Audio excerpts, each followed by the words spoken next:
Welcome to the Chilling Ghost Stories channel. Today we bring you a famous Chinese ghost story titled The Moonlight Mystery. If you enjoy the story, please give us a like and subscribe to support the channel. Thank you. Now let's get started. Chapter 11. Shattered Jade and Tiles. February 16th, 1967. Cloudy. This morning, while I was in the internal medicine ward, I took the opportunity to stop by the radiology department while I went to get some x-rays. Mr. Mì had often insisted that I should not inquire about him, but I still found an excuse to ask, "Have you finished reading the film for the patient in bed 54, Ward 3 in internal medicine?" Dr. Li said he wanted Mr. Jiāng Mì to review it. A young doctor from the radiology department gave a faint smile and replied, "Which hospital is Dr. Li from? He sounds like he's just returned from the Soviet Union." Mr. Mì has been arrested for the past few days. A few days ago, I heard that in court, he suddenly went mad and then jumped from a building while his hands were still handcuffed. His body is probably in the anatomy lab of your school right now. He had written a will, asking to donate his body to the school for teaching purposes. Although I had a bad feeling about this, I was still shaken for a long time after hearing this news. By noon, I stopped by the pharmacy office and learned right away that a few days ago, Mr. Liú Cún Zhì had also jumped from a building to commit suicide. After work, I returned to the dormitory, threw myself onto the bed, and stared blankly at the yellowing ceiling. I lay motionless for who knows how long and skipped dinner. I thought about the events that had occurred recently.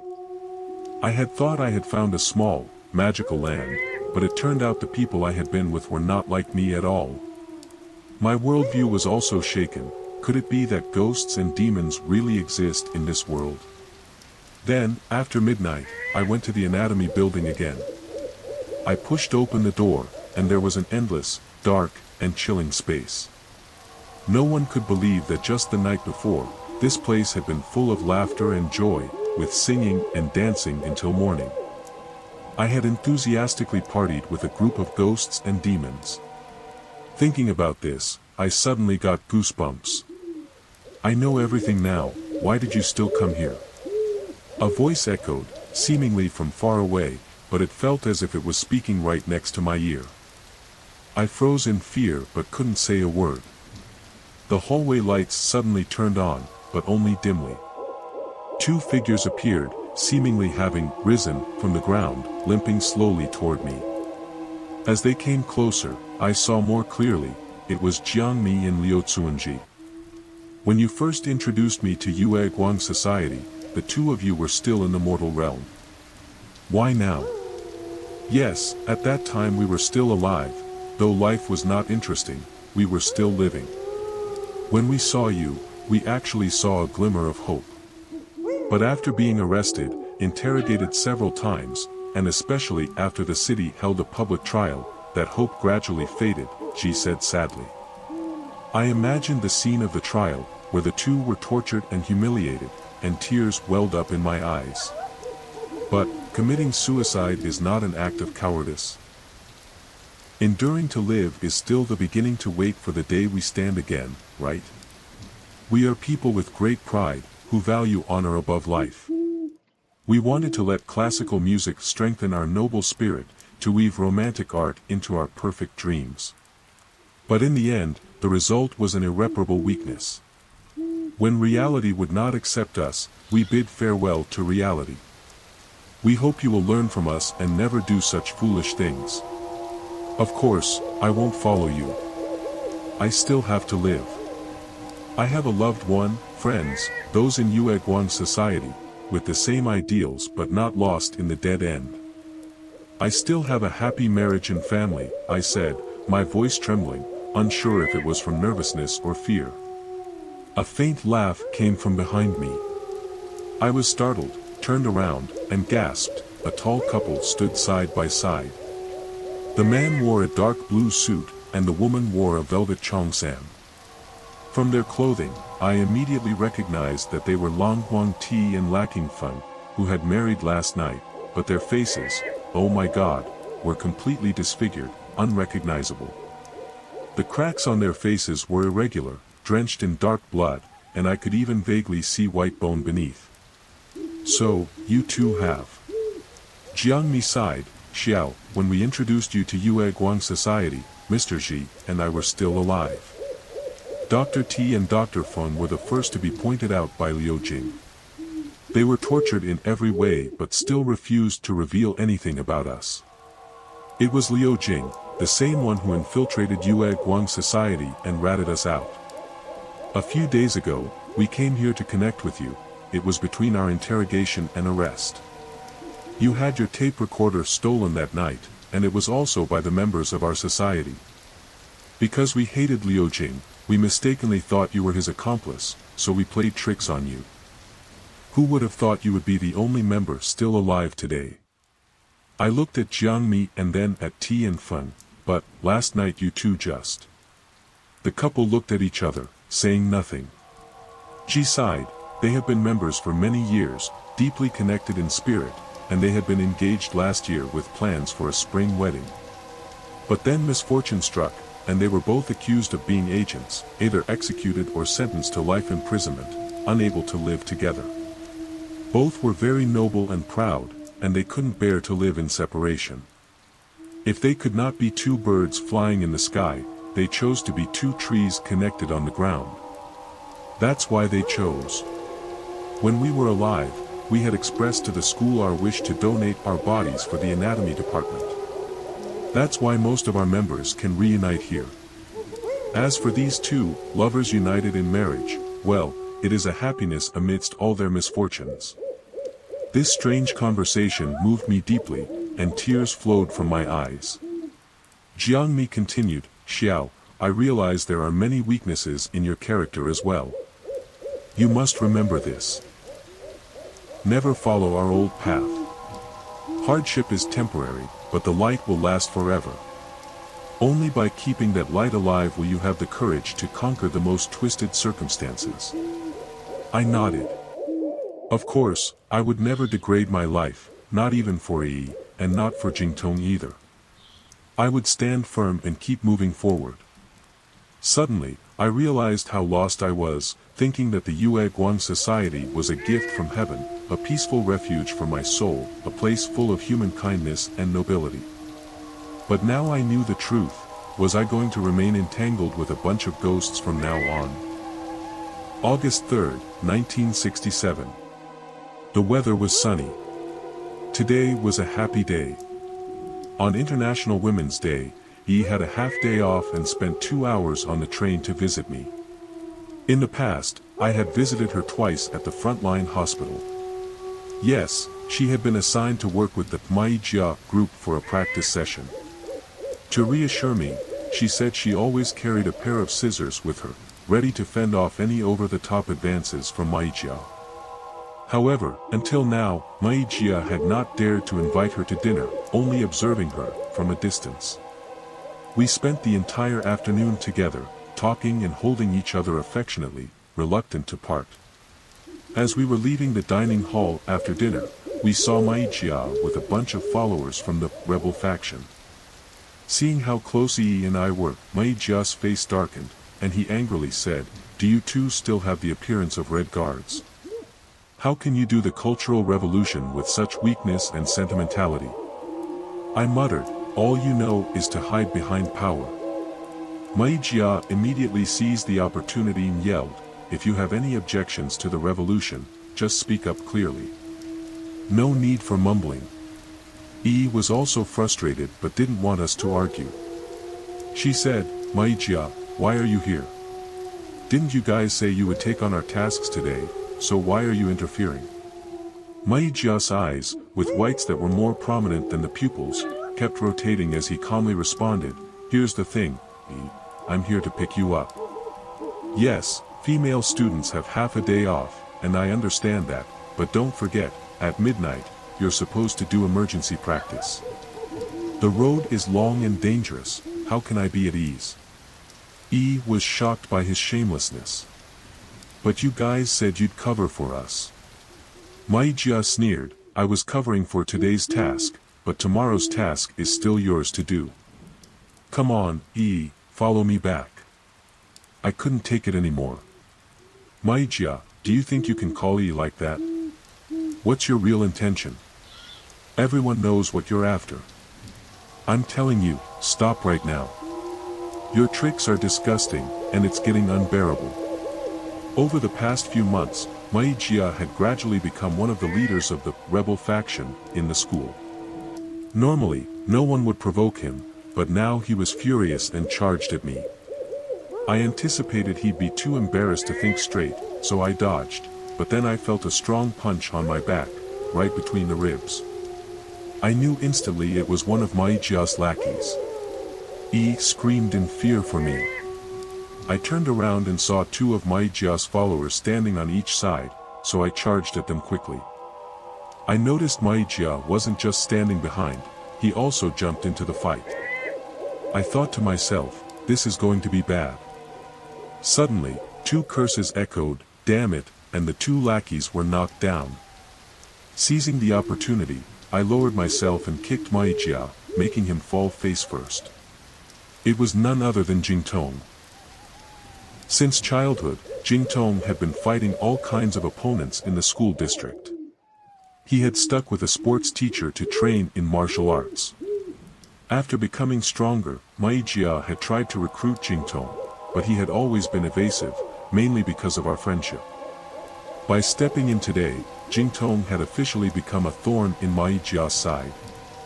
Jia's lackeys rushed towards me, but Jingtong held me back. "Don't fight them, we should retreat." I understood Jingtong was right, so I grabbed Yi, and the three of us ran. Yi couldn't run as fast, and they could catch up. I quickly pointed to a small house. "Let's hide there." It was the anatomy lab. Jingtong hesitated for a moment, then agreed. We rushed in and locked the door, then pushed a steel table used for specimens to block the door. I asked Jingtong why he had arrived just in time. Wasn't he supposed to be in the southwest? Jingtong explained, "I've been to many places, sowing revolutionary seeds. Now it's time to return to base." After returning to the school, he had been searching for me. When he heard Yi and I were meeting, he came straight to the dining hall. Yi laughed coldly, "Were you following us?" Jingtong also laughed, "I won't mess with you girls. Don't even ask." I knew there was tension between Yi and Jingtong, so I was about to mediate when I heard loud banging noises from the outside. Boom. Boom. They were attacking fiercely, pushing the door open with force. Jingtong and I struggled to keep the steel table in place, but they were too many. Eventually, the table was shoved aside, and we both fell to the ground. We stared in horror as the door opened wide. Jia triumphantly entered, laughing viciously. We jumped up and ran to the far end of the hallway. One of the lackeys shouted, "Are you two really that stupid? Just running into a dead end?" I stopped, both of us hesitating, when suddenly Jia shouted, and everything seemed to change. The ground beneath us shifted, turning into a sinking quagmire. The more they struggled, the deeper they sank. Soon, the mud had swallowed them up to their chests, and they started to scream and curse. We were just as stunned, but the ground under our feet was solid. I thought, perhaps the members of the Yè Xīn Society were secretly helping me. I felt a twinge of guilt. After learning the truth about them, I had been bewildered and hesitant, even considering severing ties with them. The sinking continued, and the rebels were soon buried up to their necks, unable to move. They raised their hands, pleading for help. I reached out my hand to Jia, and in the blink of an eye, everything returned to normal. The mud was gone, and Jia and his followers lay sprawled on the floor, still in shock. I bent down and said to him, "If I didn't want to save you, you would have been swallowed up completely. So I ask you to give up your ambitions toward Yi. Is that too much to ask?" Jia remained silent, still paralyzed by the horror of the moment. After a while, as we walked past the high doorframe of the anatomy lab, he muttered, "You're using witchcraft.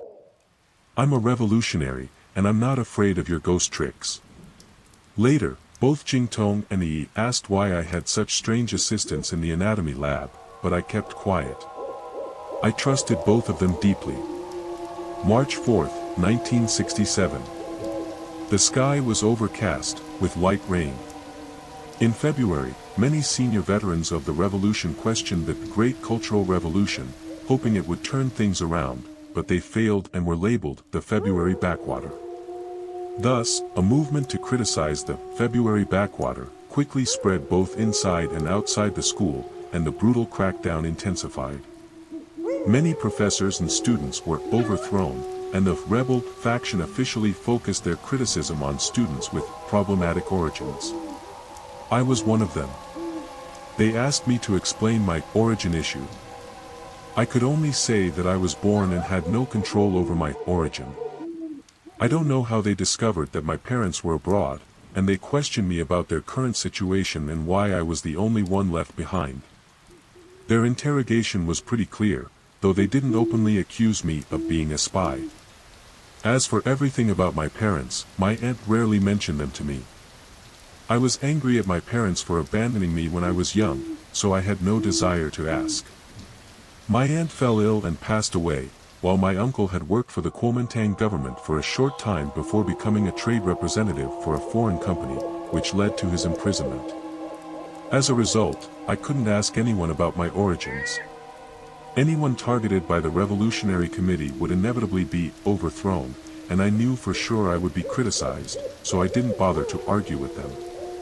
I thought that if I kept insisting on my innocence, they would just drag me out in front of the crowd to be overthrown a few times. Everyone would likely sympathize with me, seeing me as a weak scholar. Unless they had evidence proving I was a spy, the consequences would be disastrous. How would they prove it? If I had ever participated in Yè Guang society, that would immediately put me at odds with the people. May 17, 1967. It was cloudy. Today, Yi came to visit me. For the past few days, I had been constantly pressured by the investigation team, who forced me to confess to being a spy. Every day, they interrogated me for at least 6 hours straight. I couldn't work at the hospital as usual, and I couldn't focus on reading books. My nerves were so tense that it felt like I would snap at any moment. I felt like I could explode at any time. When he appeared, it was like seeing a light suddenly shine in the darkest night. Her face had grown a little thinner, and her eyes held a trace of sadness. It was clear that, as my girlfriend, she too had been interrogated by the investigation team. I felt guilty and ashamed, and after a while, I finally managed to say, "You've lost weight." But she touched my cheek and said, "You've lost even more weight." She started crying, and my heart tightened. Yi was sincere, Yi was pure and gentle, and she had to endure injustices because of me.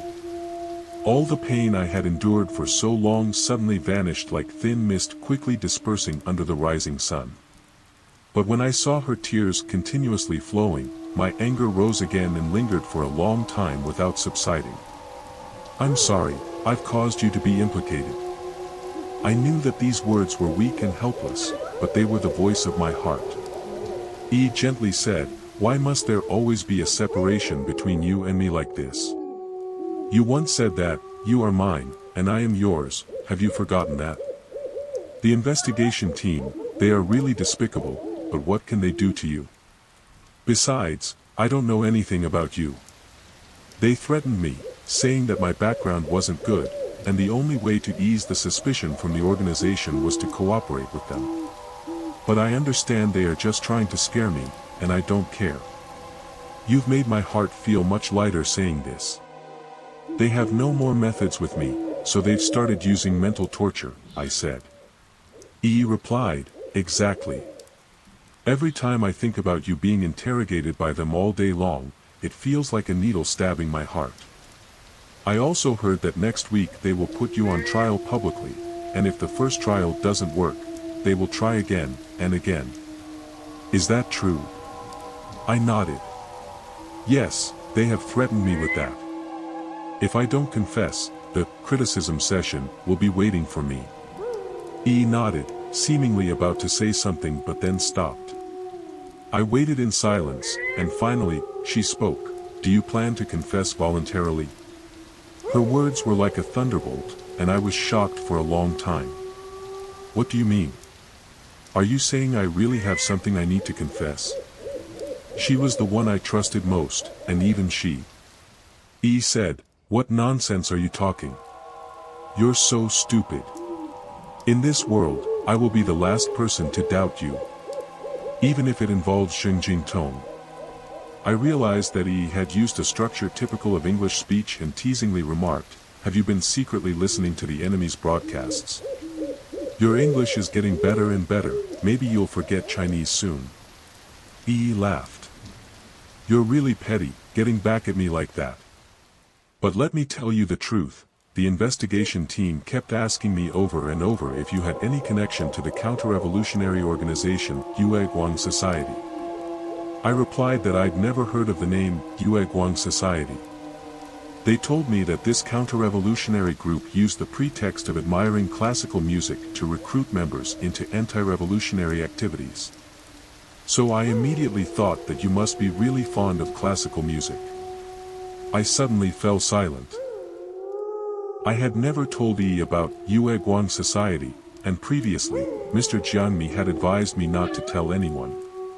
Now, I understood the deeper meaning behind that. But Yi was very intelligent.